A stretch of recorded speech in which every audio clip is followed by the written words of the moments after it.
There was a counterintelligence defensive briefing for the Trump campaign in mid-August 2016. These briefings are designed to warn the campaign of national security threats.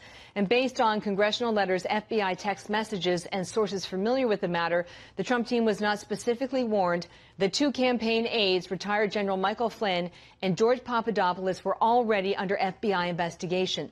That case was opened on July 31st, 2016 by FBI agent Peter Strzok, who was later removed from the special counsel team for sending the anti-Trump texts. Agent Strzok also coordinated the August 2016 defensive briefing. So Strzok was in a unique position. He was in charge of investigating Trump campaign members and warning the Trump campaign about Russia.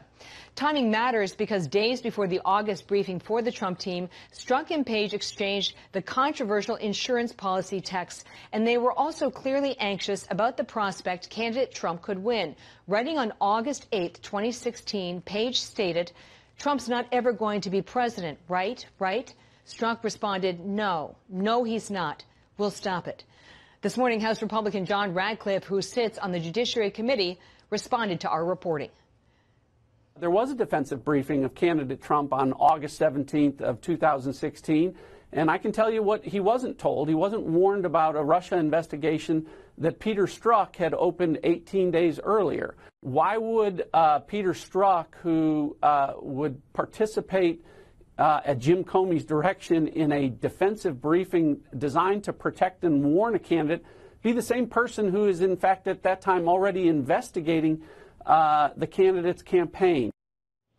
Congressman said that this issue is of special interest to the Attorney General William Barr, who's looking at the origins of the Russia investigation. Meantime, we're reaching out to participants at that August 2016 briefing for additional comment, and we will update, of course, if we get it. Sandra. Catherine Herridge, thank you. Former Attorney General Judge Michael Mukasey with us in studio. Nice to see you, Judge. Good morning. To be here. Well, this is clear as mud, would you say? Well, that's one of the things I might say. Take a look at what he did and what he was appointed to do. He was appointed to look into whether there was a criminal relationship between the Trump campaign and the Russians. That's what he was appointed to do. And then to decide whether to charge anybody in connection with that or not. He charged Russians. He didn't charge any Americans in connection with that. And that obviously didn't find any connection. He was also responsible for deciding to prosecute or not prosecute related cases. And he prosecuted plenty of those. But they were all cases that arose after he took office and in connection with his investigation. For him to say that he couldn't absolve the president, couldn't find that he didn't commit a crime, was not his function. The question is why. Watergate, Iran-Contra, Ken Starr, who was operating under different rules. Precisely. They all left behind conclusions or at least direction. Why no conclusions or definitive direction from Mueller in his team? Well, you'd have to ask Mr. Mueller that. I think that it was pretty plain that the evidence didn't justify it, but he didn't want to say that. And so he said that he could not clearly find that he didn't commit a crime. That's not a prosecutor's job. You know, occasionally it happens. It's kind of an occupational hazard in Washington that somebody confronts a situation that he thinks is bigger than the rules that limit his function.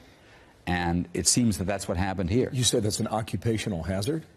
Yeah, and there are a lot of big problems in Washington, and sometimes you come across a really big problem that you think is more important than the rules that limit your function. Jim Comey was not authorized to do what he did. He did it anyway because he was facing a big problem. Mueller wasn't authorized, Bob Mueller wasn't authorized to absolve or not absolve anybody. He was authorized to decide on prosecution, period. When you hear the phrase insufficient evidence, how do you define that? Why is this so debatable in legal terms? Well, does it mean no evidence or not? Well, it doesn't mean no evidence because he's suggesting that there was some evidence. And he listed in his report 10 what he referred to as obstructive acts. Set them out but didn't put them in context, didn't indicate, for example, that there was no underlying crime to obstruct. He stated that they were unsuccessful, but said they were unsuccessful only because other people intervened. But they were ultimately unsuccessful. What happens next then? Take us through what you think. That's obviously a political question that is going to be determined by Congress. Yeah. Will Bob Mueller testify? I have no idea. I think that I would like to see him. He clearly does not want to, based on his comments yesterday. One of the things that he seemed pretty intent on doing was saying that he wasn't going to testify, and that if he did testify, it would simply be a repetition of what he said at that news conference and in his report. What he's done is put Democrats into a tighter box, forcing them to make a decision. What's your view on that? That's obviously a political question that everybody has just the same views as just the same weight as my views. But clearly that's what's happened. There are a number of people getting on that train. You were watching Catherine Herridge's report. She had a little soundbite there from Bob Mueller, a little soundbite from Bill Barr. Last night in Special Report, they ran a side-by-side comparison of what these two men have said, essentially. I just want you to watch. It runs about a minute long, and then you can tell us what this means legally. There was no evidence of the Trump campaign collusion with the Russian government's hacking. There was insufficient evidence to charge a broader conspiracy. The evidence developed by the special counsel is not sufficient to establish that the president committed an obstruction of justice offense. If we had had confidence that the president clearly did not commit a crime, we would have said so. We did not, however, make a determination as to whether the president did commit a crime. Special counsel Mueller stated 3 times to us in that meeting, in response to our questioning, that he emphatically was not saying that but for the OLC opinion, he would have found obstruction. Under long-standing department policy, a president cannot be charged with a federal crime while he is in office. Charging the president with a crime was therefore not an option we could consider. And all of that is already under dispute. Put that in English as to how we can understand the difference between what both men are describing. Bill Barr is sticking within the law. If there is not sufficient evidence to charge somebody, then that person doesn't get charged, and that's the end of it. Then you don't say that a crime was probably committed, a crime may have been committed. You say that there will be no charges. That's what the Attorney General did. The special counsel, on the other hand, went out of his way to suggest that, well, maybe a crime was committed, but we couldn't find enough. Why was it your job to try to find enough? The debate continues. Really appreciate your input today. Thank you. Judge Michael Mukasey, the former Attorney General. Thank you for being here. President Trump there responding last hour to Robert Mueller's statement, which lit an impeachment frenzy on Capitol Hill. Democrats reacting all day yesterday and this morning to what happens next. Congressman John Ratcliffe serves on the Judiciary and Intelligence Committees and joins us now. Great to have you this morning, Congressman. Thank you for your time. Good morning, Smitty. As a member, good morning. Hemmerl, appreciate that. Right on. As a member of the Judiciary Committee in the House, certainly you were watching every word that Robert Mueller said yesterday. What were your key takeaways? Well, a couple things. I think the good news for every American is Bob Mueller finally put a stake in the heart of the collusion conspiracy narrative. I know a lot of folks focused on whether he said there was no evidence or insufficient evidence. As far as the prosecutor is concerned, it doesn't matter. There's either evidence sufficient to charge a crime or there isn't. You can't be a little bit pregnant. And Bob Mueller said there was no collusion or conspiracy, and so we can finally put that to rest. It's dead. On the issue of obstruction, very clearly he intimated that but for the OLC opinion, his team probably would have charged Donald Trump with obstruction crimes. That's good news for Democrats that are looking for a foothold to start impeachment proceedings. The bad news for Democrats is Bob Mueller is very clearly wrong on every level with regard to obstruction. But the biggest takeaway for me, Smitty, was what Bob Mueller said that just left me flabbergasted when he said that if we had confidence that President Trump did not clearly commit a crime, we would have said so. And in that moment, what Bob Mueller did, whether he intended to or not, was to turn American jurisprudence upside down, to take the standard of innocent until proven guilty and reverse it. He muddied up President Trump because he said that President Trump didn't prove he was innocent. And I don't know if that's what he wanted the last chapter of the book of his public service to be, but that's what he said, and that's a bad ending. Well, let's go back to Robert Mueller's words yesterday on evidence. Listen. The first volume of the report details numerous efforts emanating from Russia to influence the election. This volume includes a discussion of the Trump campaign's response to this activity, as well as our conclusion that there was insufficient evidence to charge a broader conspiracy. He made very clear, Congressman, that he would not say anything there or in the future that was not already in the report. This is what the Mueller report says. It states the investigation did not identify evidence that any U.S. persons conspired or coordinated with the IRA. And, of course, that's the Internet Research Agency in Russia. So which is it? Well, I think Bob Mueller, to his credit, did there exactly what he was supposed to do, which is write the definitive narrative on how Russia tried to interfere or meddle and whether or not the Trump campaign participated. And as he said, Russia clearly did meddle, but the Trump campaign clearly did not conspire or collude, and that's why he was not contemplating any charges, didn't charge a broader conspiracy. So that's what Bob Mueller was supposed to do. The rest of the stuff, 200 pages about potential charges for crimes that he didn't charge, that's exactly what he wasn't supposed to do. But that's exactly what a prosecutor That's not stopping the chairman of your do. committee, Jerry Nadler, from still accusing the president of lying. That was his reaction after, again, hearing from Robert Mueller yesterday. So, Congressman, what is next for your committee, the House Judiciary, chaired by Jerry Nadler? How does he proceed? Well, let me just be real clear. Chairman Nadler's wrong.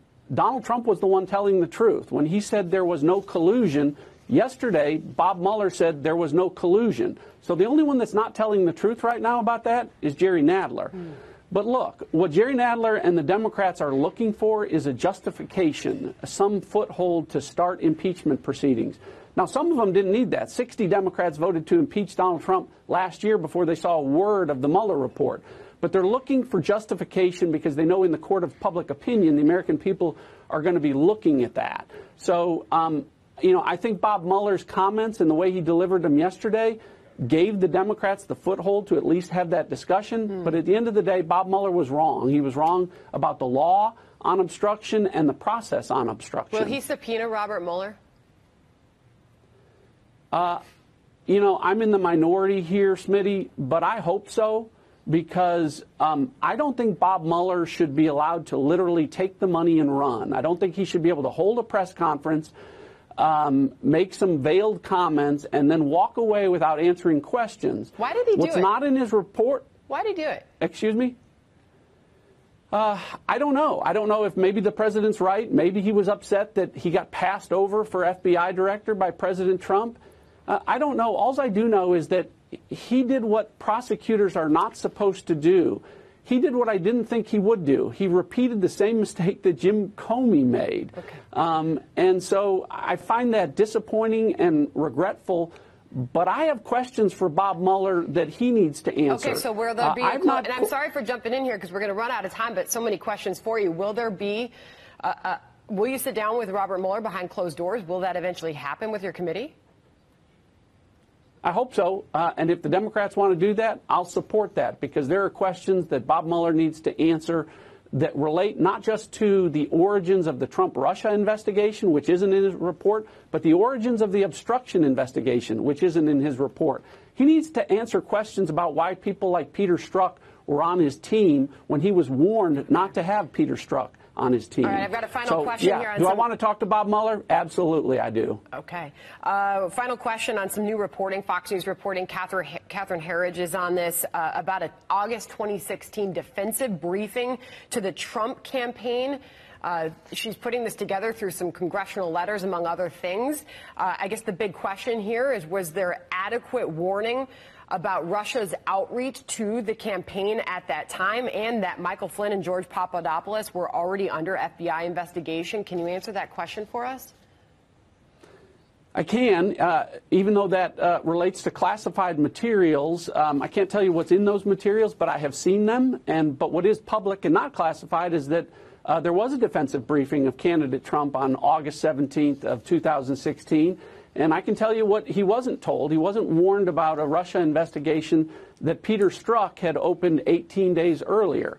And so the questions, there are a lot of questions there that go to the origins of that matter, and that's one of the reasons I'm excited that Bill Barr has said he's going to get to the bottom of questions like that. Last question on investigating the investigators. You just heard the president tee off outside the White House. What about Peter Strzok? Why didn't Robert Mueller dig in there? James Comey, Clapper.